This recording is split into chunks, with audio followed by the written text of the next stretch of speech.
Que ele vai fazer oração pelo nosso preleitor nesta noite, que é o nosso irmão Alex, né?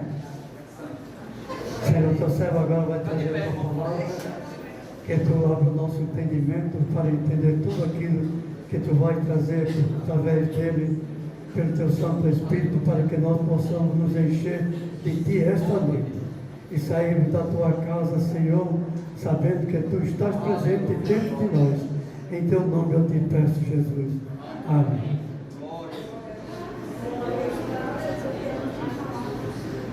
Meus irmãos, eu também quero cumprimentar todos com a paz do Senhor. Amém? Graças a Deus. E que bom estamos. Vamos abrir a nossa Bíblia no primeiro livro da Bíblia, livro de Gênesis. Gênesis, capítulo de número 6.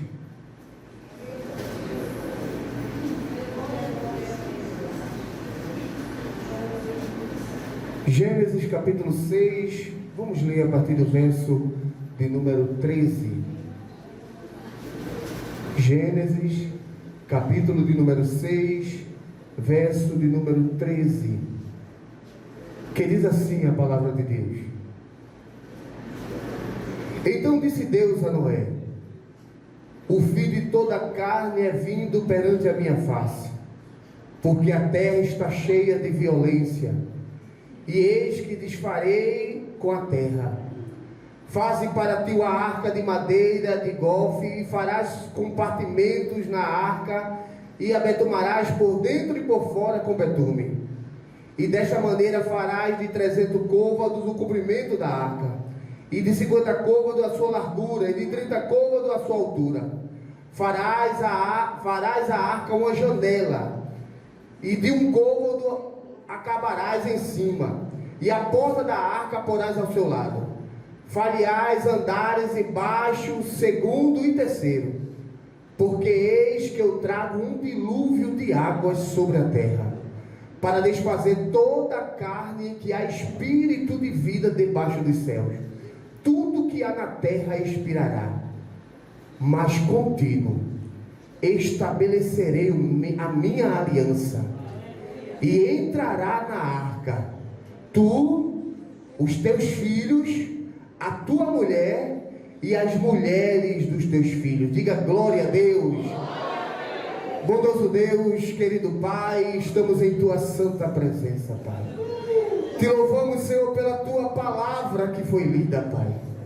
Pai, eu te peço, Pai, nesta noite, Pai, que o Senhor continue falando com sua igreja, Pai, como o Senhor sempre tem feito através deste altar, Pai.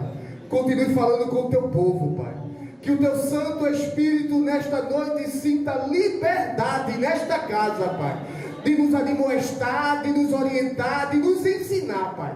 Nos ensina a ser crentes melhores, te servindo com fidelidade e com sinceridade. Pai, dá um abraço na nossa alma, Pai. Pai, eu te peço em nome de Jesus, tira toda a preocupação e leve nosso entendimento cativo a tua palavra e faça a prosperar para a glória do teu nome. Abençoa, Pai, o pastor dessa igreja, abençoa, Senhor, os obreiros desta casa, abençoa o teu povo, Pai. Que tuas mãos de Deus continuem estendidas sobre esta casa, sobre este lugar. É isso que eu te peço, em nome de Jesus. Podem sentar, meus irmãos, em nome de Jesus. Abra sua Bíblia na leitura em que fizemos, Gênesis capítulo de número 6, nós lemos a partir do verso número 13.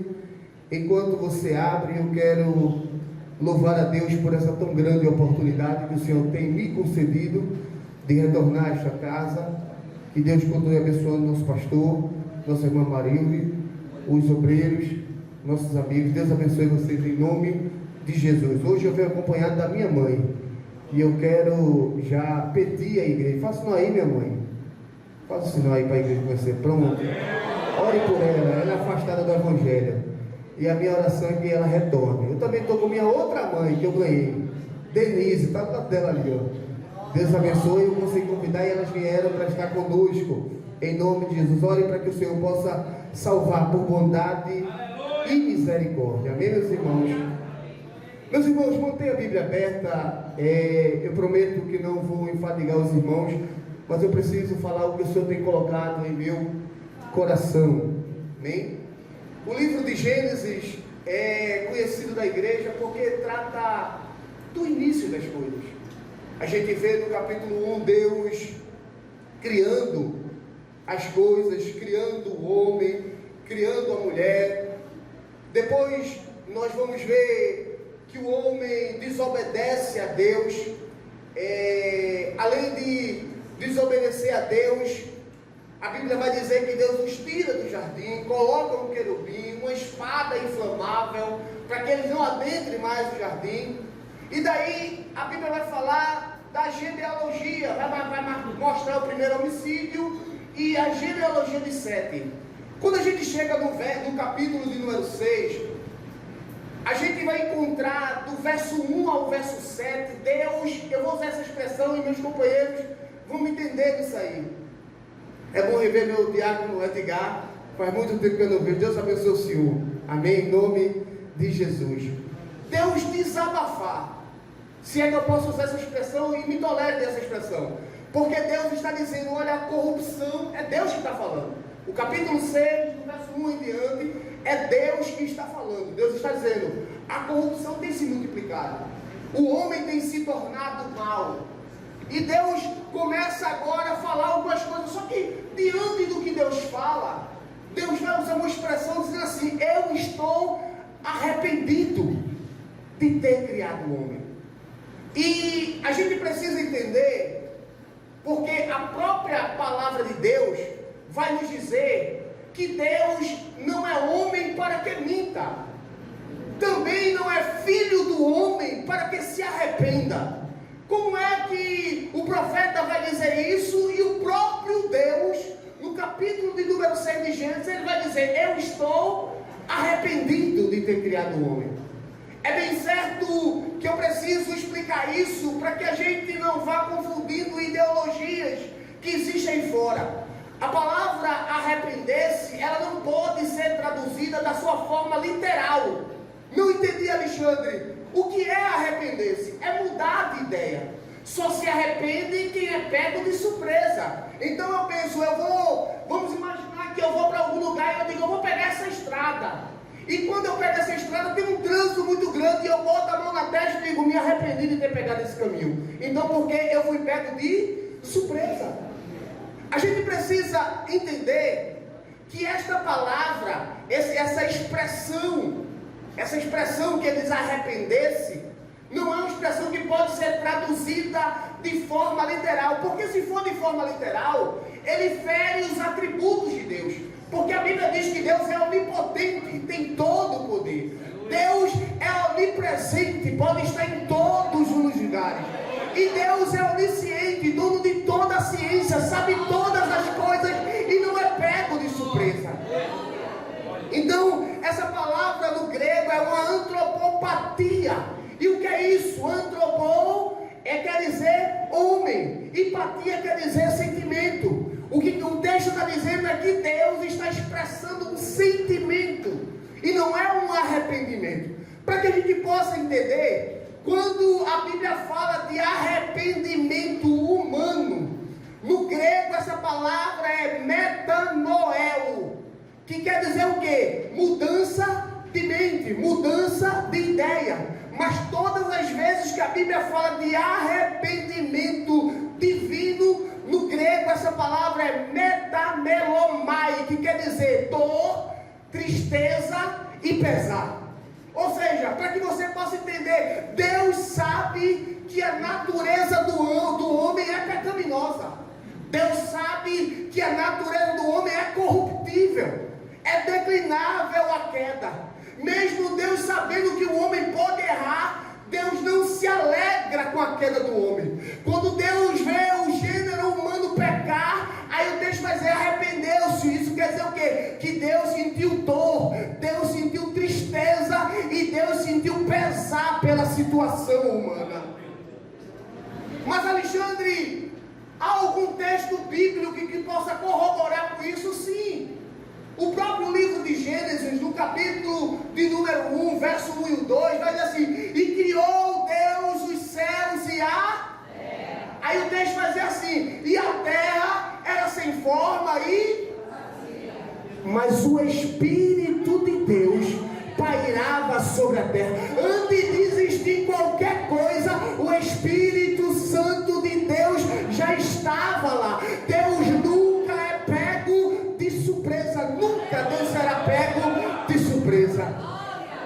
Quer ver outro exemplo? O livro de Apocalipse, no capítulo de número 13, verso de número 8, João escrevendo, João vai dizer assim: e adoraram todos que habitam sobre a terra, cujo nome está escrito no livro da vida. Aí João vai dizer: que livro é esse? Aí João vai dizer: é o livro do Cordeiro de Deus, que foi morto desde a fundação do mundo. O Cordeiro de Deus é Jesus. E Jesus não foi morto na fundação do mundo. Senão, Alexandre, o que é que João está dizendo? João está dizendo que antes que existisse o homem, e antes que o homem pecasse, o Cordeiro de Deus já estava preparado para remir o pecado da humanidade. Deus nunca é pego de surpresa. Quer ver outro exemplo? Lá no livro de 1 Samuel, no capítulo 23, a partir do verso 20, a Bíblia vai dizer que Davi está fugindo de Saul. E enquanto está fugindo de Saul, Davi agora adentra a um vale.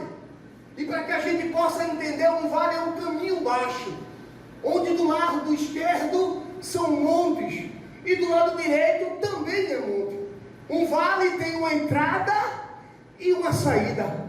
Quando alguém vai dizer a Saul: olha, Davi e seus homens entrou no vale, Saul imediatamente coloca homem, soldado na saída do vale e adentra pela entrada do vale.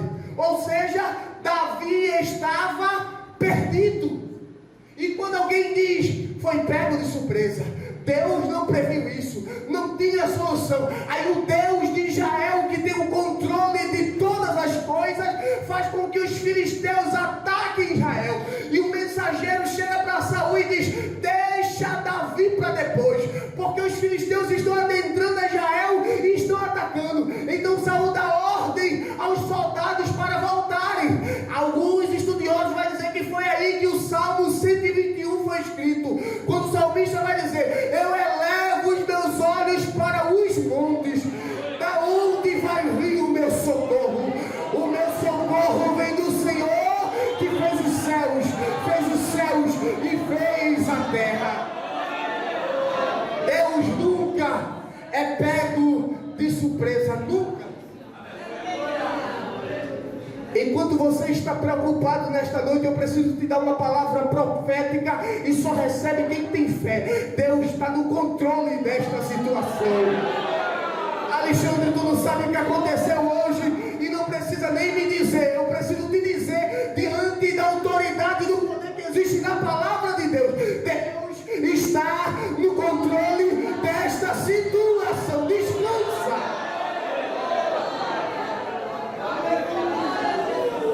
Do verso 1 ao verso 7, Deus está dizendo: estou arrependido de ter criado o homem. A corrupção é muito grande, o mal é muito grande, e Deus vai falando. Só que Deus vai falando isso só até o verso 7, só. Porque se você olhar na sua Bíblia, o verso 8 parece que é outra coisa. Porque Deus agora parece que está olhando para outra cena. E o texto vai dizer que Deus olha para Noé. E Noé era justo. Noé era justo, Noé andava com Deus. E o texto vai dizer que Noé achou graça diante dos olhos de Deus. Parece um contraste, parece uma contradição, porque Deus está falando do gênero humano. Mas enquanto Ele está falando do gênero humano, Ele olha para alguém e diz assim: esse é justo. Esse aí, ele anda comigo e está achando graça aos meus olhos. Noé decidiu andar com Deus. E isto é uma escolha. Diga para o seu irmão assim: andar com Deus é escolha. A humanidade está um caos, mas tem alguém que se levanta e diz: eu não vou viver dessa forma, eu quero viver em santidade, eu quero viver agradando a Deus. Então eu preciso lhe dizer, com a bênção do meu pastor que está bem arrependido,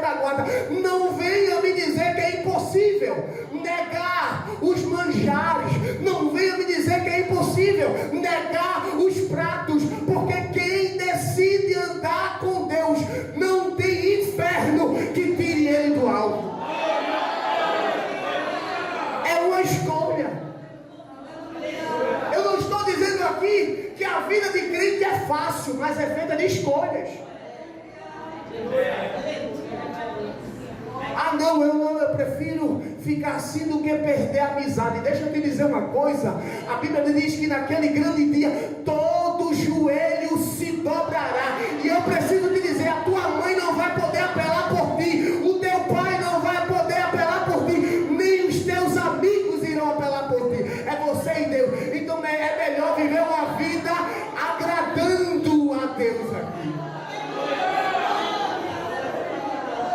Noé tinha tanta intimidade com Deus, que o texto vai dizer que Deus vai olhar para ele e vai dizer assim: olha, eu vou destruir todo mundo, Noé, vai acabar tudo. E Noé está ouvindo Deus falar, Noé está ouvindo o que Deus está falando, e Deus vai dizer assim: faz o seguinte, Noé, constrói uma arca. Olha, tu faz a arca com essa seguinte medida, aí dá as medidas todinha, Noé. Noé tinha tanta intimidade com Deus que Deus diz a ele o que vai fazer com o gênero humano e manda ele criar uma arca. Aí Noé começa a criar a arca, escuta. E Deus diz assim: Noé, betuma a arca por dentro e por fora com betume. Eu não entendi, Alexandre. Deus está dizendo: tem um produto que tem a finalidade de fazer com que o que está fora não entre.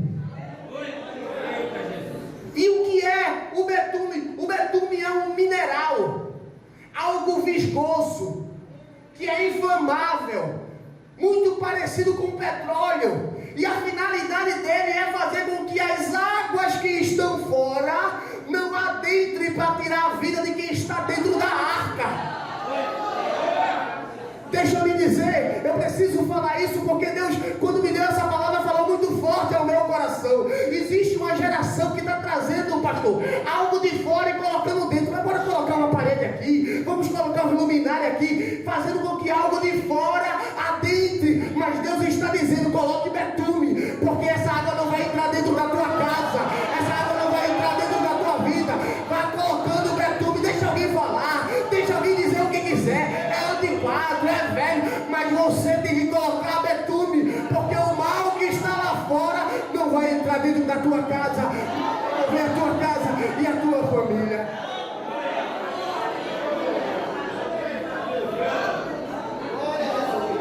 Spurgeon, ele disse certa frase, eu gosto muito dessa frase. Ele disse que a igreja tem pouca influência no mundo, porque o mundo tem muita influência na igreja. Eu não sei se isso traz um alerta para o seu coração, mas para mim traz uma interrogação, uma exclamação muito grande. Por que a gente tem pouca influência lá fora? É porque o mundo tem muito e está querendo ter muita influência aqui dentro. Mas eu louvo a Deus que tem uma geração ainda com balde, com pincel, e dizendo: aqui não, aqui tem betume, aqui tem betume, na minha casa não, nos meus filhos não, aqui tem betume. Na minha casa não, Deus colocou betume na minha mão, eu vou colocar betume. Quando a gente chega no verso de número 18, que foi o último versículo que lemos, o texto vai dizer assim: Deus falando: mas contigo, Noé, eu farei uma aliança. Em outras versões, talvez na sua esteja pacto, mas o sentido é o mesmo. Deus está fazendo um pacto com Noé. Um pacto: eu estabelecerei uma aliança contigo. E o que é aliança? A palavra aliança no grego quer dizer diateque. E essa palavra no grego quer dizer diateque. Essa palavra tem pelo menos 30 vezes no Novo Testamento. No hebraico essa palavra quer dizer berite. E ela existe no Antigo Testamento pelo menos 287 vezes. E como é que funciona isso? Só para que a gente entenda. A Bíblia vai dizer que todas as vezes que dois homens faziam uma aliança, a Bíblia determina que para que essa aliança seja estabelecida, eles deveriam pegar um cordeiro, um bezerro, e cortar este bezerro no meio, e pendurar sobre um caminho. E aqueles dois que estão fazendo aliança, aqueles dois que estão fazendo um pacto, iriam andar por meio desse animal que estava partido no meio. Só que enquanto eles estavam caminhando, eles tinham que falar algumas palavras. E a palavra que ele deveria dizer: que aconteça conosco o que aconteceu com este animal se não cumprirmos esta aliança. Se você for para o livro de Gênesis, no capítulo de número 15, Deus estabelece uma aliança com Noé. E a Bíblia vai dizer que quando Deus estabelece com Noé, não, perdão, com Abraão, quando ele estabelece esta aliança, Deus vai dizer, está lá no capítulo 15 de Gênesis, corta um cordeiro no meio. Só que ao invés de Deus fazer essa prática de Deus passar de um lado e Abraão passar de outro, não, Deus coloca um sono sobre Abraão. E ao invés de Deus aparecer e passar com Abraão, a Bíblia diz que um fogo cai do céu e passa sobre as bandas dos animais. E Deus dizendo a Abraão, é uma aliança que eu faço contigo, ali. É um pacto que eu faço contigo, Abraão. E Deus agora está dizendo com Noé, eu estabelecerei uma aliança contigo, um acordo. Tudo bem, Senhor? E como vai ser esse acordo? É muito simples. Eu neste acordo estou dizendo, você vai entrar na arca, seus filhos vão entrar na arca, sua mulher vai entrar na arca, e as esposas do seu filho vão entrar na arca.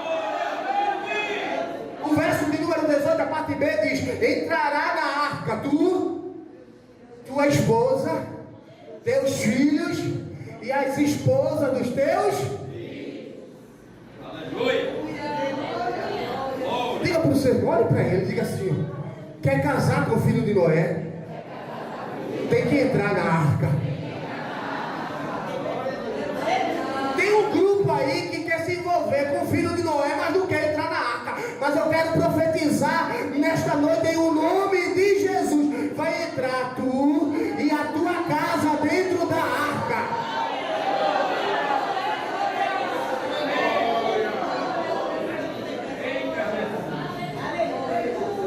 Deixa eu lhe dizer uma coisa.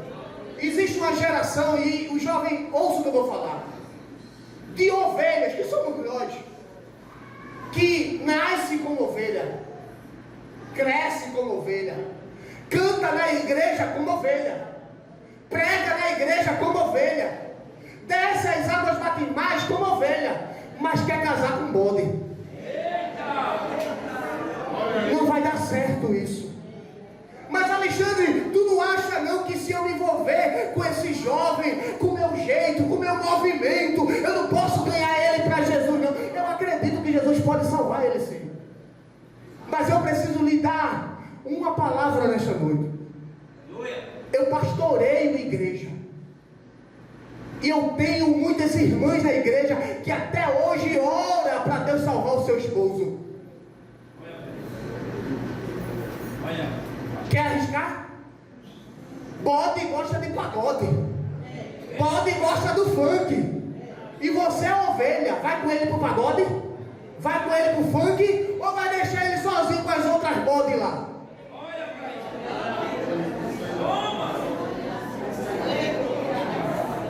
Quer casar com o filho de Noé, tem que entrar na arca, viu? Ah, mas Alexandre, mais não, é melhor não arriscar, viu? A aliança que Deus faz com Noé vai entrar. Você, sua esposa, seus filhos e as esposas dos seus filhos. Pare um pouquinho, pense comigo. Noé não era marceneiro. Não, Alexandre, não. Noé vivia da agricultura. Como é que alguém sem experiência consegue pegar uma arca daquela magnitude e fazer com que ela flutue sobre as águas e não afunde? Ah, Alexandre, é só colocar uma madeira. Não, eu estou falando de alguém que não tem experiência, que nunca trabalhou na marcenaria, mas consegue criar uma arca e fazer com que a arca não afunde, flutue. Como é que isso aconteceu, Alexandre? A resposta está no texto bíblico, Gênesis, capítulo de número 7, verso de número 5, porque o texto vai dizer: e fez Noé conforme tudo que o Senhor lhe disse. Quer que teu barco não afunda e faz como o Senhor está dizendo. Escute o que eu vou lhe dizer, eu preciso falar isso. Todas as vezes que eu fizer da minha maneira, vai dar errado. Mas todas as vezes que eu fizer da maneira que Deus mandou, vai dar certo. Aí alguém diz, glória a Deus, mas deixa eu te dizer uma coisa. A maneira de Deus contraria o nosso raciocínio. Porque a maneira de Deus é essa, eu quero falar e ele diz, fica calado. A maneira de Deus é, eu vou lá e Deus fica aí calado, parado. A maneira de Deus, eu vou pegar esse sujeito, vou dar um estabefe nele e Deus não vai nada, fique no seu canto. Não, eu vou, vai dar errado. Mas se você fizer como ele está mandando, vai dar certo. E eu estou certo, Alexandre, eu vou lá falar alguma coisa, vá. Use toda a sua eloquência, use toda a sua argumentação. Mas se você deixar Deus resolver isso aí, você vai ver como vai acontecer. Olha para o seu irmão e diga assim, uma palavra profética, deixa Deus resolver. Descansa, descansa, deixa Deus resolver.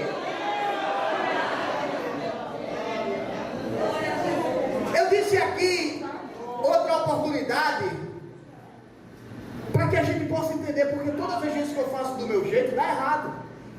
Lá no livro de João, no capítulo 21, para que a gente possa entender, só vou usar um versículo para a gente compreender que quando Deus manda e você faz do jeito de Deus dá certo, mas toda vez que eu faço do meu jeito dá errado. Lá em João 21 a Bíblia vai dizer que Pedro agora, depois de negar Jesus, depois de Jesus morrer, ele diz, eu vou pescar. Aí os discípulos dizem assim, eu também vou contigo. Entra todo mundo no barco e vai-se embora para o alto mar. Jesus está ressurreto, Jesus chega na areia da praia e eles estão retornando de uma pesca falida. Aí Jesus na areia, e eles não sabiam o que era Jesus. Jesus na areia grita e pergunta, tem alguma coisa para comer aí? E os discípulos voltando de uma pesca falida, um olha para o outro, o que ele está falando? Tem um homem na areia perguntando se a gente tem alguma coisa para comer. Aí um diz assim, tu sabe que a gente não pescou nada? Diz a ele que não tem nada. Aí um dos discípulos diz assim, não temos nada. Aí Jesus da areia, que até então eles não sabiam que era Jesus, Jesus da areia grita assim, lança a rede do lado direito do barco. Olhe para cá. Se eu disser assim a você, eu vou pegar do lado direito do púlpito, eu, Alexandre, vou colocar a minha mão do lado direito do púlpito. Eu estou certo ou errado? É o meu lado direito. Mas se você disser assim, Alexandre, pega do lado direito do púlpito, porque o meu direito não é o direito de Deus. Quando Deus diz assim, lança a rede do lado direito do barco, o lado direito do barco não é esse. Quem está mandando está dizendo que o lado direito é esse. Parece que é errado, né? Mas faça como Deus está mandando. Faça como Deus está falando. Lance a rede do lado direito que Ele está mandando. Eu preciso falar isso nesta noite. Não saia nesta noite fazendo do seu jeito. Vai dar errado. Vai dar errado. Mas lance a rede do lado direito do barco, que vai dar certo. Vai dar certo. Vai ter peixe. Vai ter bonança. Lance a rede do lado direito do barco. Se você quiser que a arca não afunde, faça tudo o que Ele está mandando. Veja, Deus estabelece uma aliança com Noé. E a aliança que Deus está dizendo é, você vai entrar, você, sua esposa, seus filhos e as mulheres dos seus filhos. Deus que disse. E o que é que Noé tinha que fazer? Conforme o Senhor está mandando. Não abrir mão da família. Eu não entendi, Alexandre. Sabe o que está acontecendo nesses últimos instantes? E eu digo os últimos instantes, porque nós somos a última geração que vai ver o arrebatamento. Esse últimos instantes, o inimigo íntimo das nossas almas está dizendo assim: troca, negocia, abre mão. E a gente às vezes com tanto aperreio diz: eu não aguento mais esse filho, eu não aguento mais o triste desse marido, e querendo abrir mão. Mas a aliança está dizendo que vai entrar você, seu esposo, sua esposa, seus filhos e as mulheres. Você vai entrar todo mundo. E o que é que Noé tem que fazer? Não abrir mão da família. Eu vim nesta noite trazer uma palavra da parte de Deus. A tua casa não vai ficar fora da arca. Não entendi, Alexandre? Deus está dizendo: faça como eu estou lhe dizendo, que a sua família não vai ficar fora da arca. Lá no livro de 1 Reis, no capítulo 21, para que a gente possa entender, porque Deus está fazendo uma aliança e dizendo que a família vai entrar. E o que eu devo fazer é cuidar da minha família. Eu não posso abrir mão da minha família. Aí quando a gente chega lá em 1 Reis, no capítulo 21, a gente vai ver a história de Acabe. Acabe tem um palácio, e do lado do palácio tem uma vinha. E a gente sabe a história, eu não vou me prender, porque eu disse que eu não vou fadigar os irmãos.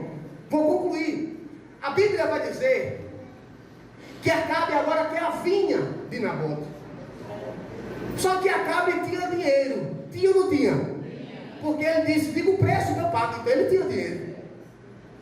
Acabe tinha outras vinhas, e eu vou dizer aqui, vinhas melhores do que a de Nabote.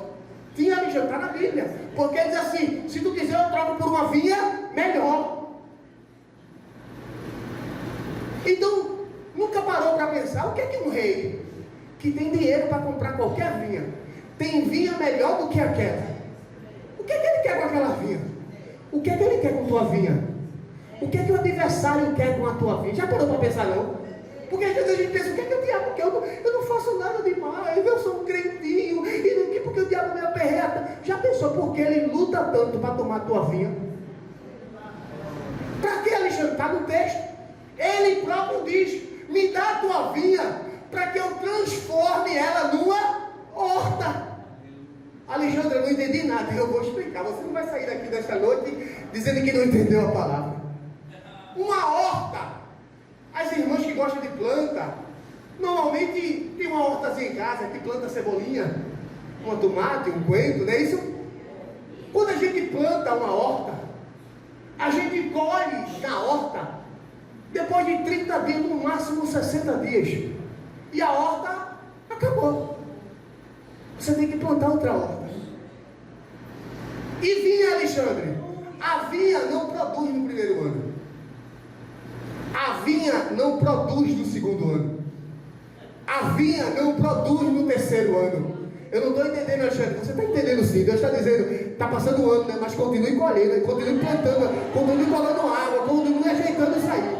Segundo ano está difícil, Alexandre. Vai colocando água, vai colocando adubo, vai cuidando da sua vinha. Terceiro ano está difícil, Alexandre. Vai cuidando da sua vinha. O texto vai dizer que a vinha, ela só produz depois de 3 anos de cuidado. Sim, Alexandre, e daí? Mas a vinha produz durante 200 anos. Você cuida da vinha 3 anos, mas a sua vinha produz até 200 anos. E se eu fizer uma pergunta aqui e perguntar: quem daqui vai conseguir viver 200 anos? Talvez alguém até queira, mas é difícil. Mas, Alexandre, se eu não vou viver 200 anos, para que isso? Quando o diabo está dizendo que quer trocar a tua vida por uma horta, ele não quer mexer só contigo não. Ele quer mexer com a tua geração. Ele quer mexer com a tua descendência. Se você permitir que ele troque a sua vida por uma horta, ele vai afetar você, ele vai afetar os seus filhos, ele vai afetar os seus netos, ele vai afetar os seus bisnetos. Eu não vou viver 200 anos. Eu tenho certeza que eu não vou viver 200 anos. Mas eu não deixo que a minha vinha seja trocada por uma horta. Por quê? Porque um dia, quem estiver na terra vai ver um jovenzinho pregando a palavra, vai ver um jovenzinho louvando a Deus e vai dizer: quem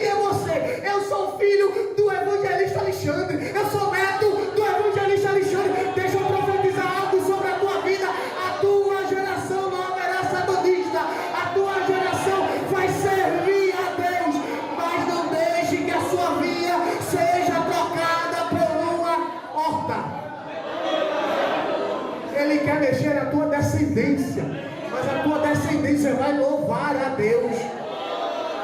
Talvez você nem esteja aqui, mas alguém vai olhar, quem é essa menininha que louvou agora tão bonito? Ah, sabe não, ela é bisneta daquela irmãzinha que fazia parte da igreja Batista de Deus ali em Jacobá. Lembra dela? É a neta dela. Olha que pensa, a tua geração vai louvar a Deus, vai entrar na arca, você e a sua casa não ficarão fora da arca. E o que é que eu estou fazendo? Não abra mão da sua vinha. Olha a sua família, porque o seu primeiro ministério é a sua família. Deixa eu lhe dizer uma coisa aqui. Uma Minete, 200 anos construindo a arca. 200 anos construindo a arca. Com certeza, eu estou fazendo aqui uma comparação. Estou tentando que você pense. Está lá Noé colocando madeira. Com certeza, alguém chegou e disse, está fazendo o que, Noé? Não, eu estou fazendo uma arca aqui que Deus mandou. Para que isso, Noé? Não, porque Deus vai mandar chuva. Não havia ainda, nós estamos vendo criação. A chuva não existia ainda. Não caiu nunca chuva sobre a terra. E ele está falando de algo que é improvável. Improvável não, é impossível, porque nunca aconteceu. Para que isso aí, Noé? Não, Deus mandou construir isso aqui porque Ele vai mandar um dilúvio, vai cair chuva e Ele vai matar toda a humanidade. Mas quem estiver dentro desta arca vai se livrar. 200 anos construindo a arca. Já parou para pensar? Ninguém mais entrou na arca. Noé, eu vou usar essa expressão, mas ele não era um evangelista e a função dele não era essa. Mas Noé não conseguiu convencer ninguém. Não conseguiu colocar mais ninguém dentro da arca. Se Noé fosse um obreiro, o pastor ia pensar assim, rapaz, vou trocar esse obreiro. Rapaz, ninguém vai para essa igreja que ele está dirigindo, não. É só ele, a mulher, os filhos e existe a nora dele. Ninguém. Porque, escute o que eu vou dizer, compreenda. Quando chegarmos no céu, alguns pastores, e Deus nos guarde disso, chegará para o Senhor e dizer, Senhor, isso aqui é o coral que eu ganhei do Senhor na terra. Olha, se o Senhor, está vendo o conjunto? Isso aqui foi o conjunto que eu ganhei. Que conjunto lindo! Eu ganhei, eu cuidei na terra, Senhor. Se o Senhor quiser, a gente canta um hino agora, Senhor, no céu. E o Senhor vai ver como esse grupo é afinado. Senhor, essa é a juventude que eu ganhei na terra. Essa aqui são as crianças que eu ganhei na terra. Olha, Senhor, esses aqui são os tocadores lá na terra, na igreja eu investi em instrumento, eu investi na igreja, toco. Olha, se tiver instrumento aqui no céu, Deus, pode pegar os instrumentos dos anjos aí, das harpas, dá para eles aí, eles vão tocar e é tudo afinado. E Deus vai dizer assim, cadê a tua esposa? E ele vai dizer, Maria deve estar por aí no meio, Jesus. Maria, alguém viu Maria? Maria está por aí. E Jesus vai dizer, cadê os teus filhos? Joãozinho? Eu acho que está no meio do povo aí. Ô João! Joãozinho! Vai entregar uma igreja muito bonita, mas vai perder a família. Alexandre, tu está fazendo apologia para a gente abrir mão da igreja? Não. Aqui estão os meus companheiros e o meu pastor, que sabe que cada um tem um chamado, e sabe o seu chamado. Sabe que Deus me chamou para pastorear, para cuidar de pessoas. Mas a primeira pessoa que tem que ser cuidado é a nossa casa, é a nossa família. Eu não estou entendendo, eu vim nesta noite te dizer que tua casa não vai ficar fora da arca. Se alguém olhasse para Noé e dizer, que obreiro fraco. Rapaz, que obreiro. Mas se chegar no céu e Deus perguntar, cadê tua esposa, Noé? Está aqui, Senhor. Cadê teus filhos, Noé? Está aqui, Senhor. Está aqui, tudo aqui. Cadê tuas noras, Noé? Está tudo aqui, Senhor. Não vem ninguém comigo não, mas a minha casa entrou na arca.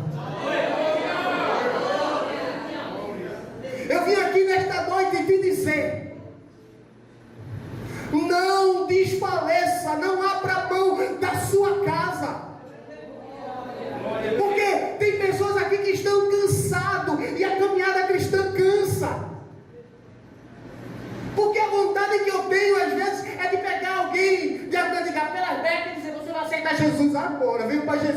mas não posso. E às vezes isso cansa. E eu vim aqui falar de pessoas que estão orando pela família, orando, e parece que quando a gente ora tudo fica mais difícil. Mas receba esta palavra da parte de Deus nesta noite. A tua casa vai entrar dentro da arca, a tua família vai entrar dentro da arca. Esse choro tem um direcionamento, essa oração tem um direcionamento. Teu pai não vai ficar fora da arca, teus filhos não vão ficar fora da arca, tua esposa não vai ficar fora da arca, teu esposo não vai ficar fora da arca. Não abra mão. Não abra mão. Bora trocar numa horta? Eu vou cuidar da minha vinha. Tá difícil, mas eu vou cuidar dela o ano todo. Entra no segundo ano, troca dessa horta. Não, eu vou cuidar da minha vinha. Eu vou cuidar da minha vinha. Eu vou cuidar da minha vinha. Eu vou cuidar da minha vinha. Troca a tua vinha desta horta. Não, eu vou cuidar da minha vinha. E a tua vinha vai produzir. A tua oração terá resposta. A tua casa não vai ficar fora da arca. Eu concluo essa mensagem porque eu disse: eu não vou ser pesado aos irmãos. Eu preciso lhe dizer, esta noite Deus marcou encontro para lhe dizer: renove as suas forças, renove as suas esperanças, receba um abraço do céu agora e tenha vigor, porque a sua casa não vai ficar fora da arca. Alexandre, tu está falando isso, Alexandre, porque tu não sabe quem é meu filho, não. Tu estás falando isso, Alexandre, porque tu não sabe quem é meu esposo. Salmo de número 24, para renovar a sua esperança. O salmista vai dizer que os céus, a terra, a sua plenitude e tudo que existe nela pertence a Deus. É difícil o menino, né? Deus vai salvar. É difícil aquele homem, né? Deus vai salvar. Alexandre, eu estou até me alegrando aqui, mas eu fico pensando, deixa eu lhe dizer outra coisa, eu já disse isso aqui em outra oportunidade, eu vou falar. Sabe quem fala aqui a vocês? É alguém que um dia era negado pela sociedade. É alguém que um dia estava no fundo do poço. Se alguém olhava para mim e dizia: um dia Alexandre ser crente, um dia esse cara servir a Deus, um dia esse cara usar o microfone no púlpito, nunca vai acontecer. O Senhor ouviu a oração de pessoas que estavam intercedendo por mim, foi lá no fundo do poço, me tirou de lá, me lavou com seu sangue, me deu um nome, me deu uma família, me confiou o ministério, e eu estou aqui para te dizer: vai acontecer, vai acontecer, vai acontecer. Não abra mão da sua casa, não abra mão da sua família, porque Deus está fazendo uma aliança. E a garantia é: se você não trocar vinha por horta, vai entrar na arca, vai entrar na arca, vai entrar na arca. Que Deus abençoe a sua igreja, que Deus abençoe o seu povo, que Deus abençoe a igreja Batista de Deus, esse santo ministério, em nome de Jesus. Tem alguém aqui que ainda não entregou sua vida a Jesus? Levanta sua mão só para eu conhecer quem ainda não é crente. Tem alguém? Fique com vergonha não, porque em outra oportunidade eu estava aí e o Senhor usou de misericórdia comigo. Tem alguém? Se não tem, que Deus vos abençoe, que as mãos de Deus continuem estendidas sobre a sua vida e sobre a sua casa, em nome de Jesus. Fica de pé, igreja, em nome de Jesus. Quem recebeu a palavra de glória a Jesus. Nosso evangelista Natal, ele vai encerrar agradecendo. Nosso pastor trará a bênção apostólica. Amém? Glória em nome de Jesus. Eu saúdo a igreja com a paz do Senhor. Amém. Oremos. Santo Deus e eterno Pai, estamos aqui mais uma vez na tua presença, Senhor, porque o Senhor é fiel e é verdadeiro. Queremos te agradecer, Deus amado, por tudo que o Senhor tem feito em nossas vidas. Queremos te agradecer pela palavra maravilhosa que o Senhor, assim, meu Pai amado, nos transmitiu, meu Pai. Ó Deus amado, tantos corações, meu Pai, que vieram aqui hoje, meu Pai, quebrantado. Tantos corações que vieram aqui hoje, tantos pensamentos, meu Pai, dizendo: como eu vou voltar? Vai voltar com essa palavra. A tua família vai entrar na arca. Ah, Deus amado, que peço em nome de Jesus, entra, meu Deus amado, com providência naquela família, entra com providência, ó Deus amado, naquele filho, naquela filha, naquela esposa, entra com providência naquele marido, entra, ó Deus amado, o Senhor conhece cada família que está aqui presente. Abençoa, ó Deus amado, em nome de Jesus, o teu servo, que veio transmitir algo no teu coração. Abençoa cada família que está aqui presente, leva-nos em paz, acampa teus anjos ao nosso redor. É o que eu te peço e já te agradeço, em nome de Jesus, e toda a família diz amém. A ti, ó Deus Altíssimo, tu que és todo-poderoso, que enviaste teu Filho Jesus para morrer na cruz, derramar o seu sangue, perdoar os nossos pecados e ressuscitando, sentou-se no seu trono, à tua direita, ó Pai, como sacerdote e juiz, e nos enviou seu Santo Espírito, que ele habita em nós hoje até a eternidade. Amém. E de todos na paz do Senhor.